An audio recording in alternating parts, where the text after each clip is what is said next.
Hello बच्चों, आप सभी का स्वागत है इस बेहतरीन से यूट्यूब चैनल ब्रेन फ्लक्स में। मेरा नाम है ओम प्रकाश और आज है cell the unit of life का लेक्चर नंबर 2। तो पिछले लेक्चर में हमने क्या पढ़ा था? पिछले लेक्चर में हमने पढ़ा कि सेल क्या होता है, फिर हमने सेल की डिस्कवरी पढ़ी और फिर हमने सेल की थियरी पढ़ी थी। इस लेक्चर में हम इसको आगे कंटिन्यू करेंगे। एंड तक बने रहिए, आपको मजा आएगा। चलिए, सबसे पहले मैं चैप्टर का नाम लिख देता हूं, cell the unit of life. Okay, चलिए आगे चलते हैं। अब इसमें हम लोग पढ़ने वाले हैं shape and size of cell. हमें पता है कि हमारे पास बिलियंस ऑफ सेल्स हैं। ह्यूमन के पास बिलियंस ऑफ सेल्स है, वहीं हाइड्रा के पास थाउजेंड ऑफ डिफरेंट तरीके के सेल्स। यानी कि इन बिलियन सेल, इन थाउजेंड सेल्स में क्या सारे सेल्स एक जैसे होंगे? नहीं। हमें पता है कि हमारे पास डिफरेंट टिश्यूज है और हर एक टिश्यू में अपना अपना सेल का स्ट्रक्चर होगा। ठीक है, तो कहीं ना कहीं अपने पास अलग अलग स्ट्रक्चर के सेल्स प्रेजेंट है और सेल का स्ट्रक्चर उसके फंक्शंस पे डिपेंड करता है। ठीक है, सेल का स्ट्रक्चर उसके फंक्शन पे डिपेंड करता है। तो ये पॉइंट लिखेंगे कि सेल, सबसे पहले हेडिंग लिखिए shape and size of cell. Heading आएगा shape and size of cell.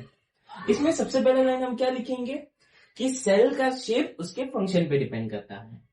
तो cell shape depends on its function,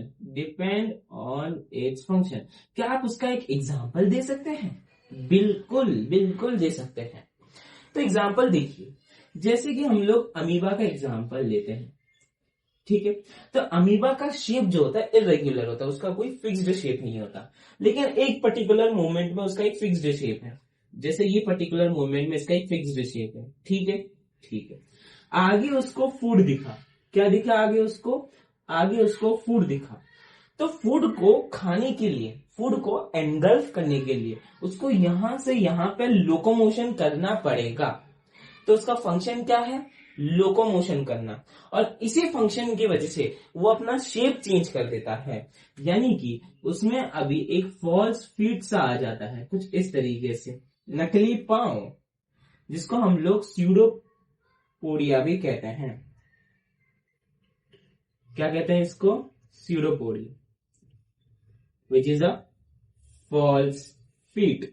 तो हमने देखा किस तरीके से कि जैसे फंक्शन वो करना चाहता था उस हिसाब से उसने अपना शेप चेंज कर लिया। हेंस ये लाइन जस्टिफाई हो गया कि सेल जो है अपने किस पे डिपेंड करता है? फंक्शन पे डिपेंड करता है। एक और बेस्ट एग्जांपल है इसका, नर्व सेल। तो नर्व सेल का काम होता है इलेक्ट्रिकल सिग्नल्स को ट्रांसमिट करना, रिस्पॉन्स प्रोवाइड करना, वो भी क्विक सेकेंड्स में। इसको करने के लिए इनके पास लंबे लंबे सेल्स होने चाहिए, इसीलिए नर्व सेल सबसे लॉन्गेस्ट सेल होता है। यहां तक क्लियर हो गया? आगे चलते हैं। अब हम कई डिफरेंट तरीके के सेल्स के कुछ साइजेस याद रखने हैं जो टेक्स्ट बुक में देके रखा है। तो सबसे पहला स्मॉलेस्ट सेल। तो अभी तक का जो सबसे स्मॉलेस्ट सेल है वो एक बैक्टीरिया है, सॉरी वो मोनेरा ग्रुप से बिलोंग करता है, जो कि एक बैक्टीरिया है, और वो है माइकोप्लाज्म, जिसका साइज 0.3 माइक्रोमीटर के अराउंड है। ठीक है। सबसे लॉन्गेस्ट सेल, जैसे कि मैंने अभी तुम्हें बताया, कौन सा है? वो नर्व सेल है। कौन सा है वो? Nerve cell. नर्व सेल जो होते हैं लंबे, यानी कि लॉन्ग होते हैं, और साथ में ट्री के ब्रांचेस जैसे ब्रांच्ड होते हैं। तो लॉन्गेस्ट सेल हमारे पास क्या है? नर्व। ठीक है, नर्व सेल, और ये लॉन्ग एंड ब्रांच्ड होते हैं,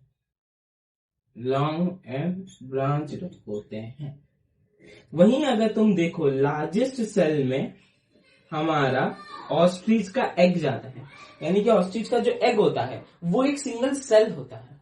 ठीक है, तो इतना अमेजिंग है कि एक सिंगल सेल एक बैक्टीरिया हो सकता है जो कि हमें नेकेड आई से दिखता भी नहीं, और दूसरी तरफ एक सिंगल सेल एक इतना बड़ा ऑस्ट्रिच का एग भी हो सकता है जो कि सेंटीमीटर्स में हो। You can imagine, same single cell but sizes में कितना फर्क है. So there is a lot of diversity in the shape and size of cells. ठीक है, तो लार्जेस्ट सेल जो है हमारा वो है ऑस्ट्रिच का सेल बोल रहा हूं, ऑस्ट्रिच का एग. सॉरी, यहां तक क्लियर हो गया? नोट डाउन कीजिए. आगे कुछ और शेप और साइज है जिसके बारे में हम पढ़ेंगे. सो आई होप आपने लिख लिया होगा. अब मैं मिटाने जा रहा हूं. अच्छा, इसी टॉपिक के अंदर कुछ और सेल्स है जिनके स्ट्रक्चर्स के बारे में जान लेना जरूरी है, जिसका डायग्राम जो है एनसीईआरटी में दे के रखा हुआ है. ठीक है, जैसे हमारे पास है आरबीसी सेल्स. क्या है हमारे पास? RBC sales. ये कैसे होते हैं? ये राउंड एंड कॉन्केव होते हैं. कैसे होते हैं? आरबीसी का साइज 7 माइक्रोमीटर दे के रखा हुआ है और ये राउंड एंड कॉन्केव होते हैं. इसको ब्रैकेट में लिखते हैं, round and concave. Round and concave होते हैं. यहां तक क्लियर हो गया आरबीसी. नेक्स्ट आता है हमारे पास कॉल्यूमनर सेल्स. तो जब तुम लोग एनिमल टिश्यू पढ़ोगे तो उसमें एपिथेलियल टिश्यू के अंडर एक तरीके का एपिथेलियल टिश्यू ही है ये, वो है क्यूबॉइडल एपिथेलियम. नहीं, कॉल्यूमनर एपिथेलियम. क्या है ये? ये है हमारा कॉल्यूमनर एपिथेलियम. ये तुम कैसे देख सकते हो? कॉलम लाइक सेल्स दिख सकते हो. तो ये है tall and elongated. Tall and elongated. ठीक है, और यहां पे तुम देख सकते हो ये उसका न्यूक्लियस है. सारे के सारे न्यूक्लियस बेस की तरह. ठीक है, वैसे तो कोई इंपॉर्टेंट नहीं था, बस मैंने इंफॉर्मेशन के लिए बताया. चलिए, ये भी हो गया. एक और पढ़ते हम लोग जिसको हम लोग कहते हैं ट्रकिएट्स. वो कुछ इस तरीके के दिखते हैं. तो ये क्या है? ये है ट्रकेट्स. प्लांट्स के अंदर ये सेल देखने को मिलता है. ये कैसे है? ये लॉन्ग एंड पॉइंटेड यानी कि नैरो है. Long and narrow. कैसे है? लॉन्ग है और नैरो. यहां तक क्लियर हो गया. और चलते हैं, जैसे कि ये हमारा कुछ वायरस है. ठीक है, ये हमारा क्या है? वायरस. वायरस का साइज 0.2 से लेके 0.02 माइक्रोमीटर तक जाता है. 0.2 से लेके 0.02 माइक्रोमीटर तक जाता है.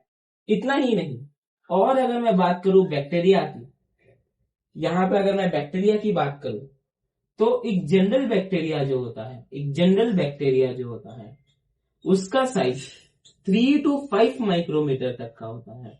वहीं एक टिपिकल बैक्टीरिया का साइज क्या होता है? वहीं एक टिपिकल बैक्टीरिया का साइज 10 to 15 मीटर तक जा सकता है. माइक्रोमीटर, सॉरी 10 to 15 माइक्रोमीटर तक जा सकता है.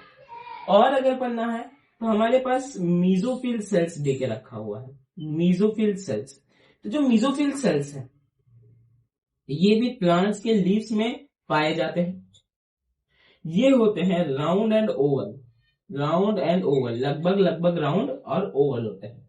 तो ये कुछ स्ट्रक्चर्स था जो बुक में देके रखा है. इसको छोड़ के नर्व सेल के बारे में दिया हुआ है. ठीक है, एक और चीज WBC, ये लिख दो.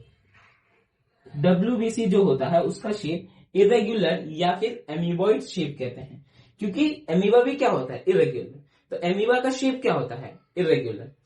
ठीक है, इसीलिए कहा कि WBC भी रेगुलर, तो WBC को एमीबॉइड कह दो उसके शेप को. तो WBC का शेप कैसा होता है? एमीबॉइड.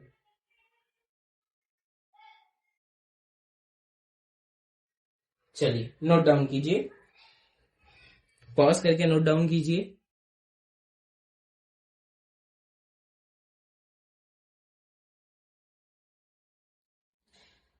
आई होप आपने नोट कर लिया होगा. अब हम आगे चलते हैं. तो यहां पे हमारा शेप एंड साइज खत्म होता है. ठीक है, अब हम आगे पढ़ने वाले हैं क्या? Overview of cell. ठीक है, ओवरव्यू ऑफ सेल. मैं एक बार आपको बता देता हूं हम कैसे चलेंगे. सबसे पहले हम सेल्स के बेसिक चीजों के बारे में पढ़ेंगे, जैसे न्यूक्लियस हो गया, क्रोमोसोम हो गया, डीएनए हो गया, साइटोप्लाज्म हो गया, मेम्ब्रेन बाउंडेड ऑर्गेनिल्स हो गए, राइबोसोम हो गया, सेंट्रोसोम्स हो गए. ठीक है, इनके बेसिक के बारे में पढ़ेंगे कि ये प्रोकैरियोट्स और यूकैरियोट्स में किस तरीके से अलग अलग है. फिर हम दोनों का डिफरेंस पढ़ेंगे, प्रोकैरियोट्स का और यूकैरियोट्स का. फिर हम क्या करेंगे, प्रोकैरियोट्स को डिटेल में पढ़ेंगे, फिर यूकैरियोट को डिटेल में कवर करेंगे। ठीक है, प्रोकैरियोट्स के अंदर जितने भी हमारे सेल्स के अंदर जितनी भी चीजें पाई जाती है उनको डिटेल में पढ़ेंगे, यूकैरियोट्स के सेल के अंदर जितने भी डिटेल्स में पाए जाते हैं उनको पढ़ेंगे। अभी हम पढ़ने जा रहे हैं ओवरव्यू ऑफ सेल। ओवरव्यू मतलब ऊपरा ऊपरी जब हम देखेंगे तो हमें किस तरीके से देखने को मिलेगा। ठीक है, शुरू करते हैं ओवरव्यू ऑफ सेल। चलिए लिखिए मेरे साथ, ओवरव्यू ऑफ सेल। तो यहां पे हम लोग एक बेहतरीन सा डायग्राम बनाने वाले हैं और वो डायग्राम कुछ इस तरीके से। तो ये डायग्राम है ये। तो हमने एक नॉर्मली सेल बनाया जिसमें हम कुछ चीजें अभी लोकेट करना चाहते हैं। तो लोकेशन एक बार पता चल जाए तो इजी होगा अंडरस्टैंडिंग के लिए। तो काफी सेल्स का जो आउटर लेयर होती है, आउटर लेयर माने सबसे बाहर का लेयर, और आउटर लेयर को ही डिलिमिटिंग लेयर भी कहते हैं, वहां पे लिमिट हो जाता है चीजें। ठीक है, तो जो इसका आउटर लेयर है वो है सेल वॉल। क्या है? वो है हमारा सेल वॉल। ठीक है, अच्छा, इसके अंदर एक थिन सा मेम्ब्रेन, पतला सा मेम्ब्रेन है, वो क्या है? वो है सेल मेम्ब्रेन। वो क्या है? वो है हमारा सेल मेम्ब्रेन। क्या है? Cell membrane. यहां तक क्लियर हो गया? बिल्कुल यहां तक क्लियर है, कोई डाउट नहीं है। चलिए आगे चलते। सेल मेम्ब्रेन के अंदर एक सेमी फ्लूइड सा मैट्रिक्स प्रेजेंट होगा। सेमी फ्लूइड समझते हो? हनी कैसे दिखता है? सेमी फ्लूइड है वो। ठीक है, थोड़ा सॉलिड थोड़ा फ्लूइड, उसको बोलते हैं सेमी फ्लूइड। पूरा पानी जैसा ना हो, सेमी फ्लूइड। तो इसके अंदर भी एक सेमी फ्लूइड सब्सटेंस प्रेजेंट है, वो है साइटोप्लाज्म। सेमी फ्लूइड क्या है इसके अंदर? साइटोप्लाज्म। ठीक है, इसके अंदर एक और स्फेरिकल बॉडी प्रेजेंट है जिसका नाम है न्यूक्लियस। क्या नाम है जिसका? जिसका नाम है न्यूक्लियस। जिसका नाम है न्यूक्लियस। न्यूक्लियस के अंदर भी सामान भरा हुआ है, सेमी फ्लूइड भरा हुआ है, और वो है न्यूक्लियोप्लाज्म। क्या है? न्यूक्लियोप्लाज्म। हम यहां पे लिखते हैं, चलिए यहां पे नहीं लिखते हैं, यहां पे नहीं लिखते हैं, यहां पे नहीं लिखते हैं, हम लिखते हैं न्यूक्लियोप्लाज्म। तो यहां पे ही लिख देते हैं क्योंकि आगे मुझे कंसेप्ट पढ़ा है। न्यूक्लियोप्लाज्म। तो साइटोप्लाज्म और न्यूक्लियोप्लाज्म दोनों सेमी फ्लूइड स्ट्रक्चर है। साइटोप्लाज्म सेल मेम्ब्रेन के अंदर प्रेजेंट है, न्यूक्लियोप्लाज्म न्यूक्लियस के अंदर प्रेजेंट है। यहां तक क्लियर हुआ?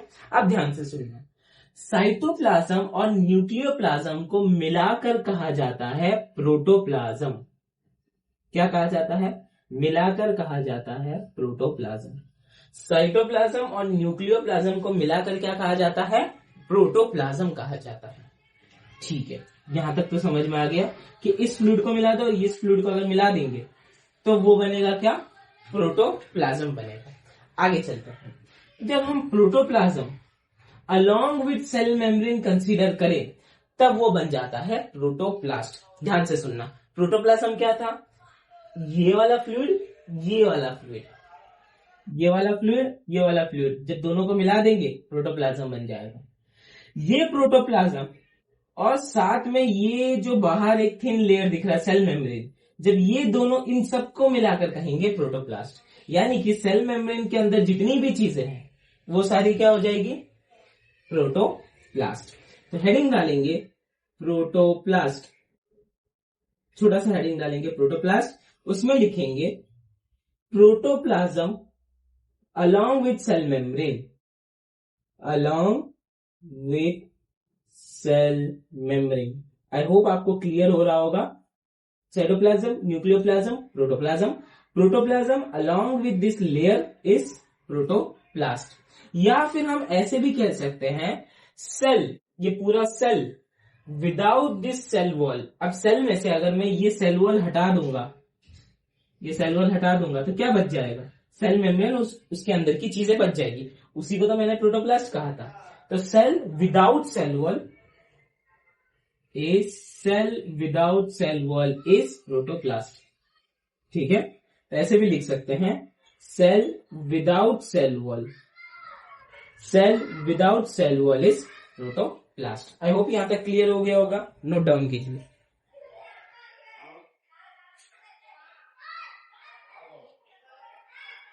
अगर आप सभी का लिख के खत्म हो गया हो तो हम आगे बढ़ना चाहेंगे। चलिए यहां तक तो हो गया, प्रोटोप्लास्ट प्रोटोप्लाज्म वगैरह बना लिए। अब तुम क्या करोगे, इस डायग्राम को वापस बनाओगे, ठीक है, इस डायग्राम को तुम वापस बनाओगे और इतना लेबलिंग तुम वापस कर लेना, ठीक है।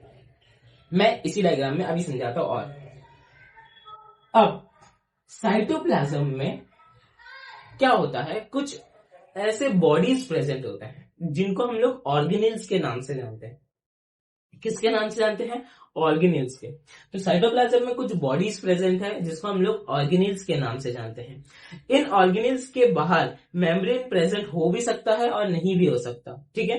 तो कुछ ऑर्गेनेल्स होंगे जो मेम्ब्रेन बाउंडेड होंगे, कुछ ऑर्गेनेल्स होंगे जो मेम्ब्रेन नॉन बाउंडेड होंगे, ठीक है, मेम्ब्रेन लेस ऑर्गेनेल्स होंगे। समझ में आया, ठीक है। तो उनका मार्किंग एक बार मैं कर लेता हूं, फिर हो जाएगा क्लियर। जैसे मैंने यहां पे बनाया, जैसे मैंने यहां पे बनाया, ये क्या है, ये है मेरे पास आरएनए, नहीं राइबोसोम। ये मेरे पास क्या है, राइबोसोम है। ये मेरे पास क्या है, ये है मेरे पास राइबोसोम। क्लियर है, ये मेरे पास क्या है, राइबोसोम है। तो ये एक तरीके का ऑर्गेनेल हो गया। आगे बढ़ते हैं। इसी न्यूक्लियस से कनेक्टेड एक ऑर्गेनेल होता है एंडोप्लाज्मिक रेटिकुलम। क्या है, एंडोप्लाज्मिक रेटिकुलम, एंडोप्लाज्मिक रेटिकुलम, ठीक है। यहां पे कुछ इस तरीके से बॉडी दिखते हैं हमें, इस तरीके से। ये है मेरे पास माइटोकॉन्ड्रिया, ये मेरे पास क्या है, माइटोकॉन्ड्रिया, ठीक है। अब माइटोकॉन्ड्रिया हो गया। कुछ गोल्गी बॉडीज अपने को दिख सकते हैं यहाँ पे कुछ इस तरीके से।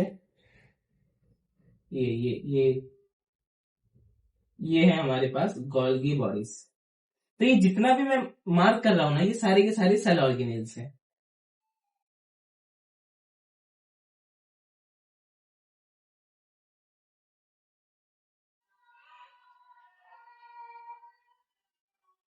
समझ में आ गया, गोल्गी बॉडीज। तो यहाँ पे हमने सारे मेम्ब्रेन बाउंडेड ऑर्गेनेल्स को मार्क कर दिए। तो ये मेम्ब्रेन बाउंडेड है, ये मेम्ब्रेन बाउंडेड है, ये मेम्ब्रेन बाउंडेड है। Ribosome non membrane bounded organelles है। तो यहाँ पे मैंने बस, तुम्हें ये ध्यान रखो कि मैंने ऑर्गेनेल्स लोकेट किया है, ठीक है। न्यूक्लियस के अंदर हमारा क्रोमोसोम होता है। न्यूक्लियस के अंदर क्या होता है, न्यूक्लियस के अंदर हमारे पास क्रोमोसोम होता है, ठीक है। और इन क्रोमोसोम के अंदर हमारे पास डीएनए होता है। तो न्यूक्लियस के अंदर क्या प्रेजेंट है, क्रोमोसोम। इन शॉर्ट हम कह सकते हैं कि न्यूक्लियस के अंदर हमारा जेनेटिक मटेरियल प्रेजेंट है और क्रोमोसोम कंटेन करता है डीएनए। तो ये एक स्ट्रक्चर हो गया सेल का, इसको नोट कीजिए। इसके आगे हम ओवरव्यू ऑफ सेल डिटेल में पढ़ने वाले हैं। ये तो बस मैंने डायग्राम बना के बताया था। सो आप सभी का हो गया होगा। अब हम आगे चलते हैं, ठीक है। अच्छा, ओके। अब हम किस तरीके से इसको पढ़ेंगे, ध्यान से देखें। ओवरव्यू ऑफ सेल में सबसे पहले मैं जो लिखना हूं वो है आउटर आउटर कवरिंग। इस आउटर कवरिंग को मैं एक और नाम से जानता हूं, वो क्या है, डीलिमिटिंग लेयर। क्या बोलूंगा मैं इसको, डीलिमिटिंग लेयर कहूंगा। क्या कहूंगा, डीलिमिटिंग लेयर, ठीक है, ओके। अब आउटर कवरिंग सबसे पहले हम लोग प्रोकैरियोट्स का देखेंगे। पी बोले तो प्रोकैरियोट्स, और आउटर कवरिंग फिर हम लोग यूकैरियोट्स का भी देखेंगे। तो जब हम लोग प्रोकैरियोट्स का आउटर कवरिंग देखते हैं तो हम क्या देखते हैं कि इनके आउटर कवरिंग में सेल वॉल प्रेजेंट होता है। यानी कि इनका जो सेल होगा, सेल का सबसे बाहर वाला लेयर क्या होगा, सेल वॉल होगा, ठीक है। वही जब हम लोग यूकैरियोट्स में देखते हैं, तो यूकैरियोट्स में जब हम लोग प्लांट्स को देखते हैं, तो प्लांट्स के इसमें तो क्या होता है, सेल वॉल ही होता है। लेकिन जब हम लोग एनिमल्स को देखते हैं तब क्या होता है, सेल वॉल नहीं होता बल्कि सेल मेम्ब्रेन होता है। क्या होता है, सेल मेम्ब्रेन। ठीक है, तो ये प्रोकैरियोट्स का हो गया, ये यूकैरियोट्स, ये यूकैरियोट्स। ठीक है, अब इसके बाहर वाला लेयर जो है वो है सेल वॉल और अंदर प्रेजेंट है सेल मेम्ब्रेन, लेकिन इसमें सेल मेम्ब्रेन प्रेजेंट है, सेल वॉल एब्सेंट है। ये है सेल मेम्ब्रेन। यहां तक क्लियर हो गया? नोट डाउन कीजिए। सो आई होप यहां तक आपका क्लियर हो गया होगा। तो हमने बोला कि आउटर कवरिंग हम पढ़ेंगे, प्रोकैरियोट्स में सेल वॉल होता है, यूकैरियोट्स के प्लांट्स में सेल वॉल और एनिमल्स में सेल मेम्ब्रेन। प्लांट्स का जब हमने ओनियन पिल लिया, क्या लिया? ओनियन पिल, ओनियन का छिलका लिया, और एनिमल्स में जब हमने ह्यूमन चिक सेल लिया, तब जाके हमें ये सारी चीजें दिखी। ठीक है, तब जाके हमारा ये दिखी कि आउटर लेयर इसका प्लांट सेल वॉल है, एनिमल्स का सेल मेम्ब्रेन है। सेल थियरी में भी हमने पढ़ा था कि जो प्लांट्स को स्टडी किए थे उन्होंने ये बोला था कि प्लांट्स सेल के और प्रोडक्ट ऑफ सेल्स के बने हैं, लेकिन जो एनिमल्स पे स्टडी कर रहे थे श्वान, उन्होंने कहा था कि एनिमल्स के पास एक यूनिक कैरेक्टर होता है, presence of cell wall. Plant के पास प्लांट के पास एक यूनिक कैरेक्टर होता है सेल वॉल, एनिमल्स के पास थिन आउटर लेयर होता है cell membrane. Sorry, my mistake, sorry. तो यहां तक क्लियर हो गया। कल जो पहले लेक्चर में हमने पढ़ा था तो उसमें एक छोटा सा करेक्शन है अकॉर्डिंग टू न्यू एनसीईआरटी। उसमें जो शिल्डन थे वो जर्मन बोटनिस्ट थे, और वहीं जो श्वान था, यहां पे मैं लिख देता हूं, जो श्वान था जिसने 1839 में रिसर्च किया था एनिमल्स पे, वो मैंने तुम्हें लिखा था ब्रिटिश जूलॉजिस्ट। वो ब्रिटिश जूलॉजिस्ट नहीं है, वो जर्मन जूलॉजिस्ट ही है। तो दोनों में जर्मन आ गया, जूलॉजिस्ट और बोटनिस्ट याद रख लो। इजी, जूलॉजिस्ट जिसने हाइपोथेसिस दिया वो एनिमल्स पे स्टडी करता था, क्योंकि एनिमल्स की कम्युनिटी बड़ी है, और जिसने प्लांट्स पे दिया वो शिल्डन था, वो बोटनिस्ट था, जर्मन जूलॉजिस्ट। ये करेक्टिफाई कर देना है ना? ठीक है। सो अभी मैं आगे चलता हूं और इसको मिटाता हूं। तो आउटर लेयर में सबसे पहला टॉपिक हमने खत्म कर दिया, क्या? सबसे पहला टॉपिक हमने खत्म कर दिया आउटर कवरिंग। अब हम आगे चलते हैं। अब हम आगे पढ़ेंगे न्यूक्लियस के बारे में। किसके बारे में पढ़ेंगे? न्यूक्लियस के बारे में पढ़ते हैं। आइए, nucleus.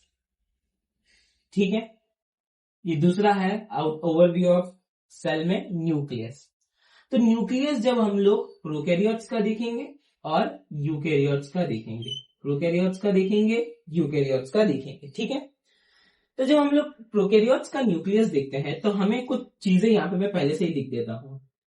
Nuclear membrane, nuclear membrane जिसको एनएम से जाना जाता है। ठीक है, न्यूक्लियस बताऊंगा, ये सारी चीजें क्या होता है बताऊंगा, पहले लिख लो। न्यूक्लियस के बाद आ जाएगा genetic material, genetic material present in, genetic material present in. ठीक है, genetic material present in. Okay, तो ये हो गया पहला, ये हो गया दूसरा, ये हो गया तीसरा, चौथा हम लोग लिखेंगे कि डीएनए के बारे में। पांचवा हम लोग लिखेंगे ट्रू न्यूक्लियस है कि नहीं है। अच्छा, ठीक है। तो जब हम लोग एक न्यूक्लियस का स्ट्रक्चर बनाएंगे, तो जब हम लोग एक न्यूक्लियस का स्ट्रक्चर बनाते हैं, ठीक है, यहां पे मैं समझाता हूं न्यूक्लियस का स्ट्रक्चर।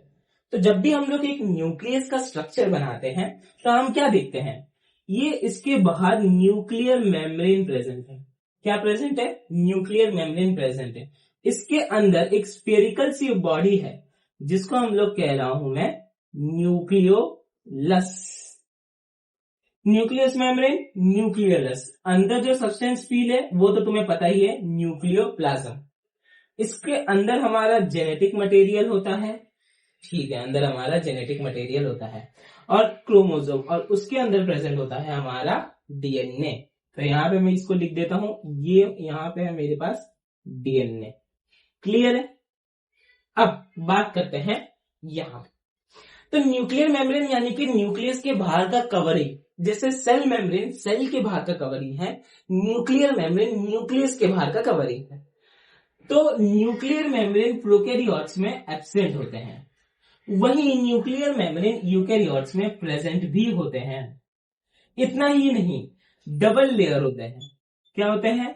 डबल लेयर होते हैं और डिसकंटिन्यूअस होते हैं। डिसकंटिन्यूअस होते हैं। तो किस तरीके से आउटर लेयर प्रेजेंट होता है वो देखना है। जैसे अगर मैं इसको अच्छे से बनाऊं न्यूक्लियर मेम्ब्रेन को, तो इनका न्यूक्लियर मेम्ब्रेन कुछ इस तरीके से दिखता है। इनका न्यूक्लियर मेम्ब्रेन कुछ इस तरीके से दिख रहे हो, डबल लेयर दिख रहा होगा और डबल लेयर के बाद तुम्हें डिसकंटिन्यूअस दिख रहा होगा। इस तरीके से न्यूक्लियर मेम्ब्रेन बना। क्लियर हो गया? आगे चलते हैं। तो double layer and discontinuous. Nucleus prokaryotes में एब्सेंट होता है और इनमें प्रेजेंट होता है। यहां तक क्लियर हो गया? अब हम बात करते हैं जेनेटिक मटेरियल प्रेजेंट इन। तो अगर ध्यान से हम लोग सुने यहां पे, तो जो न्यूक्लियर मेम्ब्रेन है वो इसमें एब्सेंट है। तो तुम खुद सोचो कि ऐसा कोई सेल है जिसका न्यूक्लियस का कवरिंग ही नहीं है, तो वो साइटोप्लाज्म से डिफरेंशिएट कैसे हो सकता है? यानी कि यहाँ पे जो न्यूक्लियस के जितने भी कंटेंट है वो सारे के सारे साइटोप्लाज्म में फ्लोट कर रहे होंगे। ठीक है, क्लियर हुआ? यानी कि यहाँ पे जो जेनेटिक मटेरियल है वो साइटोप्लाज्म में प्रेजेंट होगा, लेकिन यहाँ पे जो जेनेटिक मटेरियल है वो न्यूक्लियस में प्रेजेंट होगा। ठीक है, डीएनए की बात करते हैं। प्रोकैरियोट्स में जो डीएनए होता है वो डबल स्ट्रैंडेड होता है और सर्कुलर होता है। डबल स्ट्रैंडेड सर्कुलर डीएनए होता है। वहीं यूकैरियोट्स में डबल स्ट्रैंडेड लीनियर डीएनए होता है। इतना ही नहीं, ये जो डीएनए है ये नेकेड है। नेकेड क्यों? क्योंकि तुमने देखा कि इस डीएनए के बाहर एक कवरिंग है, लेकिन इनके डीएनए के बाहर कवरिंग नहीं है क्योंकि न्यूक्लियर मेम्ब्रेन एब्सेंट है, इसीलिए नेकेड कहा है। यहां तक क्लियर हुआ? तो क्या ये ट्रू न्यूक्लियस तुम्हें लगता है?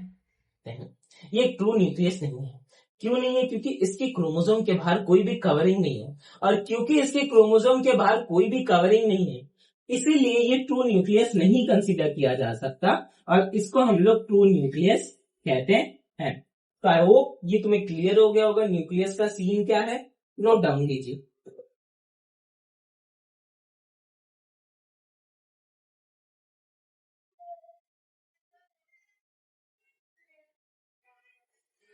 आज के लिए बस इतना ही करते हैं। रिवाइज कर लेते हैं हमने क्या पढ़ा। हमने सबसे पहले पढ़ा कि जो सेल का फंक्शन है वो उसके नहीं, जो सेल का स्ट्रक्चर है वो उसके फंक्शन पर डिपेंड करता है।